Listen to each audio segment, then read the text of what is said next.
Hi friend, good afternoon. চলো দেখাই আমি এখন কি রান্না করছি। এখন আমি করব মাটন। তো ওটার জন্য আমি এখন তেলে পেঁয়াজ, তেজপাতা, জিরে ফোড়ন দিয়ে পেঁয়াজটা ভাজতে শুরু করে দিয়েছি। এবার আস্তে আস্তে মশলা ফসলা দেবো, কারণ আজ আমার হাজব্যান্ড বললো মাটন করো। আর একটু আলু ভাজবো, এটা গরম গরম ভাজবো পরে। আর স্যালাড, বাস আজ এটাই হবে লাঞ্চে। দেখাবো, দাঁড়াও কাজটা করি, আস্তে আস্তে দেখাচ্ছি। পেঁয়াজটা লাল লাল মানে হালকা ভাজা হয়ে গেছে। এবার এই যে মশলা, এটাতে আদা, রসুন, একটু জিরে বেটেছি আর দুটো শুকনো লঙ্কা, কারণ মাটন বলো আর চিকেন বলো শুকনো লঙ্কাতে আমার মনে হয় ভালো লাগে। অনেকে কাঁচা লঙ্কাতেও করে,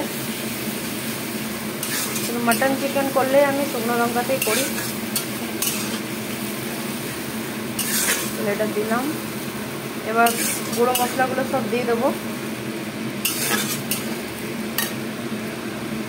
গুঁড়ো মশলা বলতে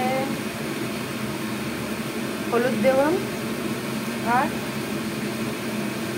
কাশ্মীরি লঙ্কা, কারণ কালারের জন্য কাশ্মীরি লঙ্কাটা একটু দিতেই হবে, বাস। আর এটাতে আর কিছু দেবো না, কারণ জিরে আমি বেটে নিয়েছিলাম সামান্য। আর আমি মাটনটা ম্যারিনেট করে রেখেছি ওই তেল হলুদ দিয়ে। দই ঠই আমি দিই না, আমার মনে টক টক লাগে। চলো এটা হোক, মশলাটা কষানো, তারপর তোমাদের দেখাচ্ছি। একটু নুন দেবো আর চিনি আমি পেঁয়াজ ভাজার মানে আগেই কড়াইয়ে তেল গরম যখন হচ্ছিলো হালকা দিয়েছি, কারণ এক গাদা তো চিনি দেওয়া যাবে না এগুলোতে, সামান্য।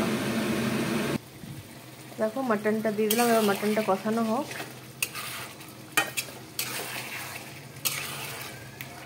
আর আলু মানে বাঙালিদের চাই, তো আলু আমার ভাজে রাখা হয়ে গেছে। আমি এটা কুকারে যেহেতু মানে করব, তো আলু আমি দিয়ে দিয়েছি, ভেজে রেখেছি। কারণ আলুটা তো আর মাটনের সাথে আর কষাবো না বারবার, একবারে ওটা কুকারে দিয়ে দেবো, তার জন্য কুকারে ঢেলে রেখেছি। আর গরম জল করে রেখেছি, কারণ গরম জল দিতেই হবে রান্নাতে, যে কোনো রান্নায় বড় গরম জলই আমি ইউজ করি। তোমাদের যদি এইসব মানে আমি যে রান্না করি বলো, যে কোনো ভিডিও যদি ভালো লেগে থাকে প্লিজ লাইক কমেন্ট শেয়ার করে দিও। আর ইউটিউব থেকে যারা দেখছো তারা চ্যানেল সাবস্ক্রাইব করে দিও। আর এফবি থেকে বা ইনস্টা থেকে যারা দেখছো তারা প্লিজ ফলো করে দিও। চলো মাটনটা কষানো হোক, তারপর দেখাচ্ছি। মাটনটা কষাবার সময় আমি এবার স্বাদ মতো নুন দিয়ে দেবো।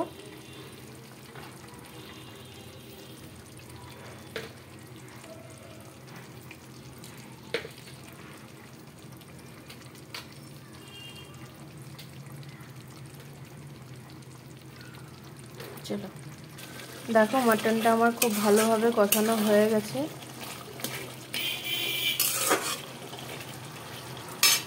চলো এবার আমি প্রেসারে দিয়ে দেবো।